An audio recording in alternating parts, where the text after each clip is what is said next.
작년부터 언제 뭐 끝날지 모르는 코로나에 전 국민이 사투를 벌이고 있는데 지금 인터넷만 검색을 해보면 네. 부작용에 대한 얘기가 음. 뭐 가짜뉴스 식으로도 엄청 많이 퍼지고 있는 것 같은데 네. 이걸 조금 뭐 규정할 기준이 있을까요, 의학적으로? 일단은 참 안타까운 사실은 뭐냐면 너무 확대 생산을 많이 하고 있는 것 같아요. 이제 제가 이렇게 말씀을 드려도 아니라고 생각하시는 분이 분명히 있겠지만 다른 원인 때문에 지금 전 국민이 맞고 있기 때문에 그 사람 중에 원래 그런 상황이 발생하는 사람들도 꽤 많이 있단 말이죠. 그런데 이제 그게 우연의 일치로 시기적으로 겹쳐서 생기는 분들도 있을 것이고, 그래서 일단은 여기서는 너무 비트적인 증상 말고 규명이 돼 있는 부작용에 대해서 설명을 좀 드릴까 합니다. 지금 사실 하루에도 한 10명씩은 오셔서 부작용에 대해서 설명하고 검사하고 문제가 없다, 괜찮다, 약 먹으면서 좀 경과를 보자, 이렇게 이제 설명을 드리고 있는 분들이 많고 잘 지나가고 있습니다. 저는 중대 부작용을 직접 만나보지 못했어요. 결국은 백신이라는 거는 백신을 주사를 하면 이게 들어가서 면역세포랑 만나서 면역 반응이 일어나는 과정이기 때문에 누구나 다 이상 반응이 생깁니다. 그건 당연한 거죠. 물론 이제 그게 증상이 전혀 없다고 해서 항체가 안 생기는 건 전혀 아니고 상관은 없지만 당연히 면역 반응이 일어나는 과정이기 때문에 굉장히 광범위한 증상들이 생깁니다. 뭐 두통부터 해서 흉통, 겨드랑이 통증, 림프절염, 호흡곤란, 답답함, 뭐 이런 증상들이 다양하게 생겨요. 우리 면역세포는 혈관은 전신에 있기 때문에 전신 어디서든 다 증상이 생길 수가 있는 거예요. 그래서 대표적으로 생기는 거 좀 유명한 것들이 있죠. 혈전증, 그 다음에 심근염, 이 두 가지가 이제 대표적인 생길 수 있는 것들인데 사실은 코로나 걸렸을 때 이 위험도가 사실 더 높습니다. 그러니까 이 바이러스가 들어오면 심근염이나 협심증을 일으킬 수가 있어요. 비슷한 면역 반응을 유발시키다 보니까 비슷한 증상들이 생기는 거죠. 그래서 우리 면역 반응이라는 거는 OX가 아니에요. 1부터 예를 들어 1000까지 연속된 반응이란 말이죠. 그래서 어떤 분들은 예를 들어 500 이상부터는 우리가 심각한 부작용이라는 이상 면역 반응이라고 본다고 하면 500 이하의 이상 반응들은 그냥 다 경과관찰하면서 약물 치료를 통해서 저절로 지나가진단 말이죠. 그래서 500부터 1000 사이에 있는 이상 반응자들만 빨리 피검사를 통해서 보고 너무 심하게 장기들이 손상이 되거나 하면 면역 억제제를 쓴다든지 소염제를 써서 입원 치료 같은 것들이 필요할 수가 있겠고요.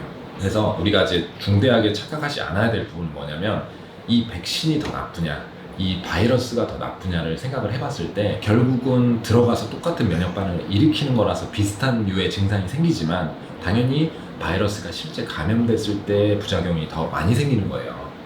그렇기 때문에 백신 맞고 심근염으로 죽었다, 혈전증으로 죽었다, 바이러스 걸리면 그런 게 더 많이 생길 수 있어요. 근데 당연히 젊은 사람들은 바이러스에 걸려도 그냥 지나가는 사람이 훨씬 많죠. 근데 생길 위험도를 본다면 실제 바이러스 걸렸을 때 더 많이 생길 수 있다는 거예요. 그래서 우리가 이제 지금 백신 접종하고 나면 흉부가 좀 답답하게 좀 뭔가 두근거리는 느낌? 약간 호흡이 잘 안 되는 느낌, 흉부가 뭔가 불편한 느낌들을 호소하셔서 오신 분들이 제일 많아요. 지금 부작용으로. 그래서 심근염이 생긴다면 심전도의 어떤 SD파가 증가하면서 엑스레이에서 심장 비대가 생긴다든지 피검사를 통해서 심근 효소 수치나 염증 수치 같은 것들이 상승할 수가 있어요.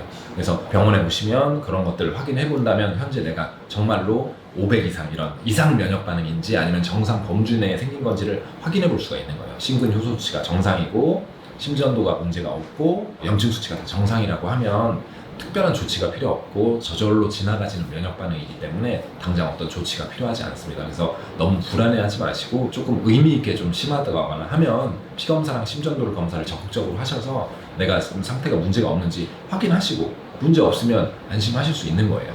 그래서 무작정 백신에 대한 기피, 무서움 이런 것들을 무작정 생각하시면서 재생산을 안 하시는 게 좋을 것 같고 백신 접종을 적극적으로 하시고 부작용이나 이상 반응들이 생기면 의사랑 상의를 하셔서 그런 검사를 통해서 정말 문제가 없는지 빨리빨리 확인하신다면 안전하게 접종이 될 수 있겠습니다. 결론적으로는 백신은 맞아야 된다. 물론 리스크가 없는 건 아니죠. 0은 아니지만 우리가 바이러스 걸렸을 때가 더 위험할 수도 있기 때문에 지금 사실 옵션이 백신밖에 없잖아요. 그래서 결국은 앞으로 위드 코로나 시대로 넘어갈 것 같은데 이런 걸 살아가려면 백신은 장담하건대 중증 반응을 줄이는 효과는 아주 뛰어납니다. 내가 걸렸을 때 죽고 사는 병을 막아줄 수 있는 효과는 굉장히 뛰어나다는 거예요. 근데 안 맞고 걸렸을 때 그냥 지나가는 분도 많겠지만 또 한 가지 장점은 내가 누군가를 전염을 시켜서 그분이 만약 노인분이면 죽을 수 있는 거예요. 그러니까 그런 것까지 생각을 한다면 지금 방법은 백신 접종밖에 없고 선택의 옵션이 별로 없어지는 게 아닌가 점점 그렇게 생각이 듭니다.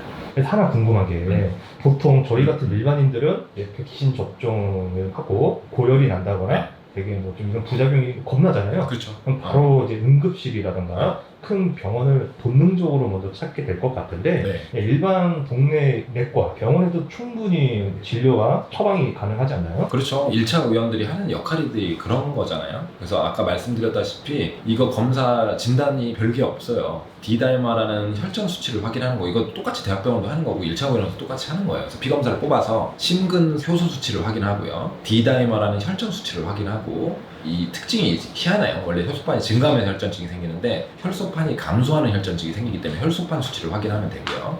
그 다음에 ESR, CRP라는 염증 수치를 같이 확인하게 돼요. 그리고 여기다 플러스 간단한 흉부 엑스레이랑 심전도를 확인해보면 이런 것들을 종합했을 때 이분이 아주 중대한 중증 반응이 이상 반응이 있는지를 확인해 볼 수가 있는 거예요. 그래서 내가 정말로 막 숨도 쉴 수 없을 정도로 아주 심한 증상이라면 당연히 응급실로 가는 게 맞는데 일상생활을 영위할 수 있는 불편감이 있잖아요. 답답을 한데 뭐 그렇다고 뭐 쉬어야 될 것 같은 정도는 아니고 이 정도라면 당연히 1차 의원에 가셔서 확인을 하시면 될 것 같고 그 다음 예를 들어 계속 토할 정도로 심한 두통 증상이나 통증이 생긴다면 예를 들어 흉통도 그냥 단순 흉통이 아니고 막 숨을 쉴 수 없을 정도로 답답한 이 조이는 통증 이런 정도의 중증 정도 증상이라고 하면은 바로 대학병원 응급실로 가셔서 검사를 하시는 게 바람직하고 그 외에 제가 다시 누차 말씀드리지만 일상생활에 영위할 수 있는 정도의 통증이라면 1차 의원에서 확인차, 심전도, 엑스레이, 아까 얘기했던 혈전 수치, 심근 효소 수치를 확인하셔서 그런 것들이 정상이라면 이제 소염제 같은 걸 드시면서 안심하시고 지내시면 될 것 같습니다. 오늘 내용이 유익하셨다면 구독, 좋아요, 알람 설정 부탁드리겠습니다.